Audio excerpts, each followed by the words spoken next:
Hallo almal en welkom terug by ons reis deur Rit. Verlede week het Joepie saam met ons deur Rit hoofstuk 1 gereis en dit was 'n hoofstuk vol verlies en onsekerheid. Naomi verloor haar man, sy verloor ook haar 2 seuns en wanneer sy uiteindelik terugkeer na Bethlehem, sê sy iets baie aangrypend. Sy sê dat sy vol weggegaan het, maar dat sy leeg teruggekom het.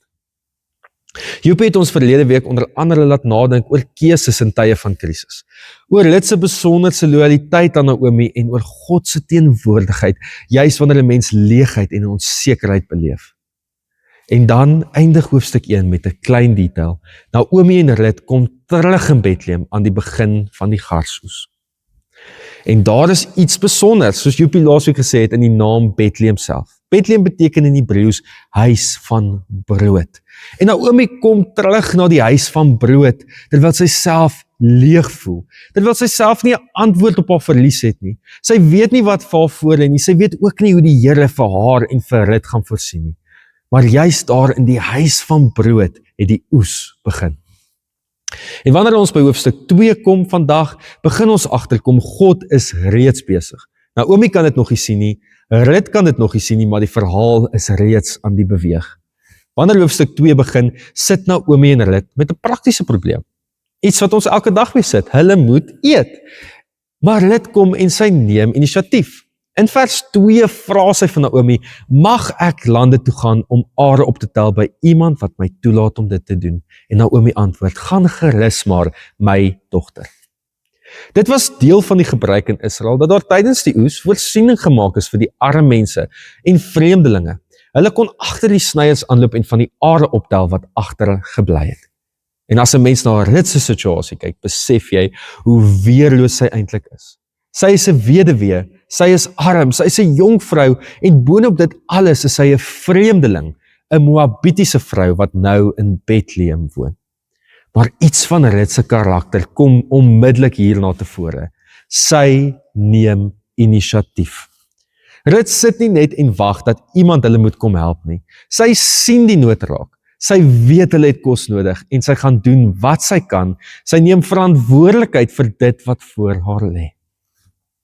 En dan kom ons by 'n besondere interessante oomblik in vers 3. Die teks sê sy het toe geloop om in die land te gaan are optel agter die graansnyers aan. En sy het uitgekom by 'n deel van die land wat behoort het aan Boas, die familielid van Elimelek. Rit weet nie op hierdie stadium wie Boas is nie. Sy het nie daardie oggend wakker geword met 'n plan om spesifiek op sy land te gaan werk nie. Vanuit haar perspektief gaan sy eenvoudig om are op te tel. Maar ons as lesers begin iets besef. Hier is meer aan die gebeur as wat Rit op daardie oomblik kan sien. Want Boas is nie sommer enige man nie. Reeds in vers 1 word hy aan ons bekend gestel as 'n vermoënde familielid van Elimelek. En later in die hoofstuk gaan Naomi vir Rit vertel, Boas is familie, hy is een van hulle lossers. En dit bring ons by een van die sterkste temas in Rit hoofstuk 2, menslike inisiatief en goddelike leiding. Jy sien, Rit doen wat sy kan, sy gaan uit, sy gaan werk, sy neem verantwoordelikheid, sy probeer vir Naomi sorg. Maar terwyl Rit met hierdie gewone verantwoordelikhede besig is die Here ongemerk besig om die groter verhaal te lei. En ek dink dit is iets wat ons maklik in ons eie lewe miskyk. Ons dink soms God se leiding moet altyd dramaties wees. Daar moet 'n groot teken wees, iets besonders buitengewoon moet gebeur. 'n Deur moet skielik oopgaan. Maar hier in Rit 2 wys vir ons dat God dikwels juis binne die gewone lewe werk. Terwyl ons werk, terwyl ons verantwoordelikhede nakom, terwyl ons besluite neem, terwyl ons eenvoudig doen wat vandag voor ons lê. Rit sien net 'n gewone dag, maar God sien die groter verhaal. En dit beteken nie dat Rit haar verantwoordelikhede nou onbelangrik word nie. Inteendeel, sy vertrou, maar sy tree ook op. Sy doen wat sy kan en die Here gebruik juis haar getrouheid, haar ondernemingsgees en haar bereidheid om te werk as deel van sy voorsiening. Ons doen getrou wat voor ons lê en ons vertrou God met dit wat ons nog nie kan sien nie. En dan kom Boas self by sy land aan. En in vers 5 vra hy vir sy voorman, wie is hierdie meisie? En die voorman antwoord, dit is 'n Moabitiese meisie wat saam met Naomi van Moab afgekom het. En hy vertel Boas dat Rut al van vroeg af besig is om are op te tel. En Boas het ook reeds van haar verhaal gehoor. Hy weet van haar loyaliteit aan Naomi. Hy weet dat sy haar ouers en haar geboorteland verlaat het en haar volk gekom het, wat sy van tevore nie geken het nie. En dit is veral die manier waarop Boas Rut behandel, wat in hierdie hoofstuk uitstaan. Hy sê vir hom, moenie na 'n ander land toe gaan nie, bly hier, bly by die meisies. Hy het reeds sy werkers aangesê om haar nie lastig te val nie. En as hy dors word, mag sy van die water drink wat die werkers geskep het. Dit laat ons ook iets besef van hoe weerloos Rut was in daardie wêreld. Sy is nie net arm nie, sy is ook 'n jong vrou uit 'n vreemde volk. En Boas weet, sy het sy beskerming nodig. Daarom sien ons, Boas beskerm haar, hy maak vir haar plek, hy behandel haar met waardigheid.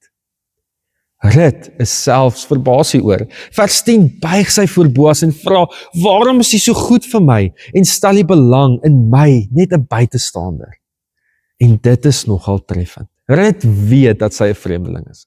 Sy verwag nie dat Boas haar op hierdie manier sal behandel nie, maar Boas doen selfs meer wanneer sy gaan are optel. Hy sê vir sy werkers dat sy selfs tussen die gerwe mag optel en hulle moet doelbewus van die are op die grond laat val, sodat sy dit kan optel. Boas doen nie net die minimum wat van hom verwag word nie. Hy is ruimhartig. Hy sien iemand raak wat maklik misgekyk kan word. Hy beskerm iemand wat kwesbaar is. Hy gee meer as wat hy verplig was om te gee. En dit bring vir ons by 'n tweede belangrike tema in hierdie hoofstuk. God voorsien deur ander mense. Daar gebeur nie hierdie dramatiese wonderwerk waar kos skielik uit die hemel val nie. God voorsien vir Rut en Naomi deur iemand soos Boas, deur sy vriendelikheid, sy vrygewigheid, deur sy gehoorsaamheid, deur sy bereidheid om iemand anders raak te sien. En dan sê Boas in vers 12 iets besonders mooi vir Rut. Mag die Here jou beloon vir wat jy gedoen het.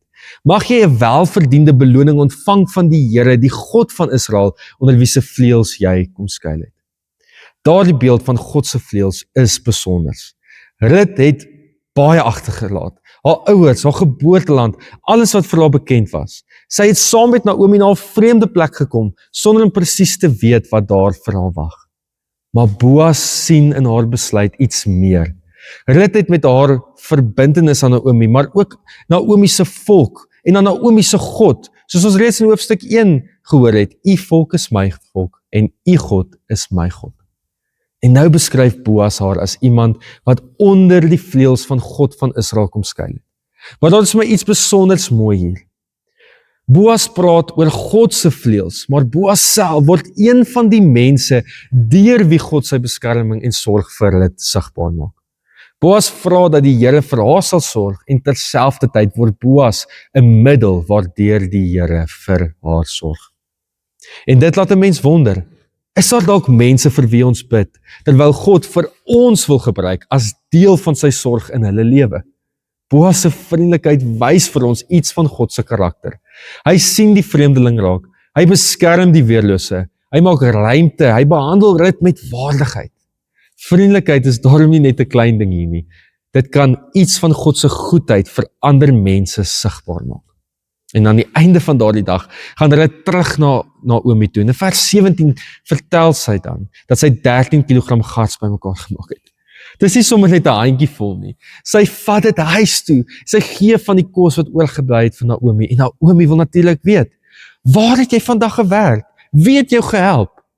En Rut vertel haar dat die man se naam Boas is. En dan gebeur iets belangrik. Naomi sê in vers 20, mag hy geseën word deur die Here, wat nie nalat om sy trou aan lewendes en dooies te bewys nie. En dan voeg sy by, hierdie man is familie van ons. Hy is een van ons lossers. Skielik begin iets in Naomi verander. Die vrou wat in hoofstuk 1 haarself as leeg beskryf het, begin nou weer die trou van die Here raak sien. Haar hele situasie is nog nie opgelos nie. Sy weet nie hoe die verhaal gaan eindig nie. Rut weet ook nie. Ons is nou maar net by hoofstuk 2. Maar daar is nou 'n klein teken. God het hulle nie vergeet nie. En dit is vir my een van die mooiste dinge van hierdie hoofstuk. God gee nie vir Naomi die hele verhaal op een slag nie. Sy weet nog nie hoe alles gaan uitwerk nie, maar sy begin sien, die Here is nou besig 'n oes, 'n land, 'n Boas, 13 kilogram gars, gewone dinge. En binne hierdie gewone dinge is God aan die werk. En daarom dink ek hulle 2 wys vir ons minstens 3 belangrike dinge. Eerstens, God voorsien dikwels deur ander mense. Tweedens, moet ons besef, vriendelikheid weerspieël iets van God se karakter.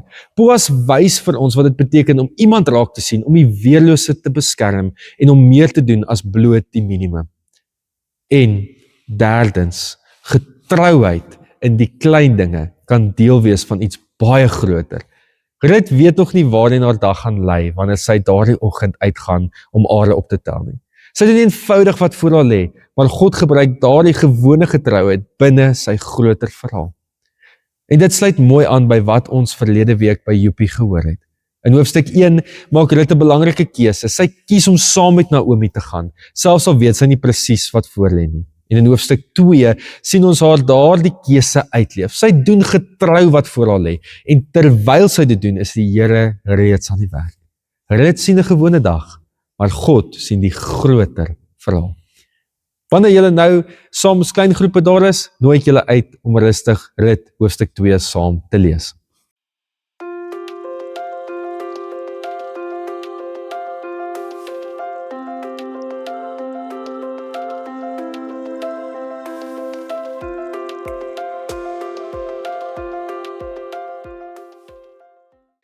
Ek nooi julle nou uit om saam as groep hierdie 3 vrae saam te bespreek.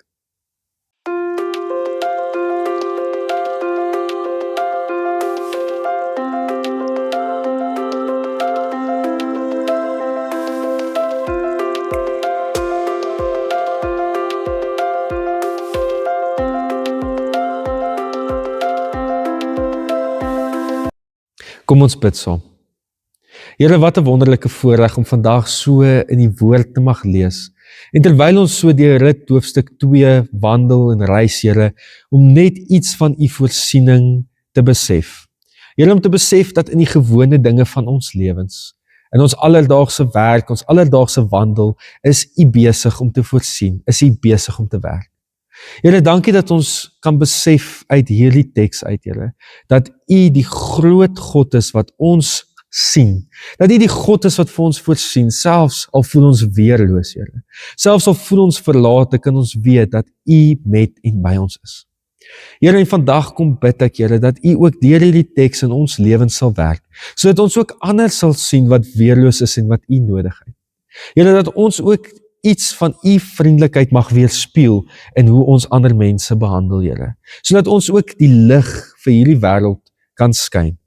Here, gaan saam met ons deur hierdie week, Here, dat ons ook iets kan sien van u getrouheid, maar meer nog, Here, dat ons ook as u kinders, ons broers en susters, Here, in Christus, ook mag raak sien. Dat ons ook kan sien waar daar nood is om ons, en ook met vriendelikheid soos Boas kan optree, om ook iets van u wonderbaarlike voorsiening te wys in hierdie wêreld. Dankie dat u deur ons werk, dankie dat u ons Vader is, en ons bid dit alles in u naam alleen. Amen.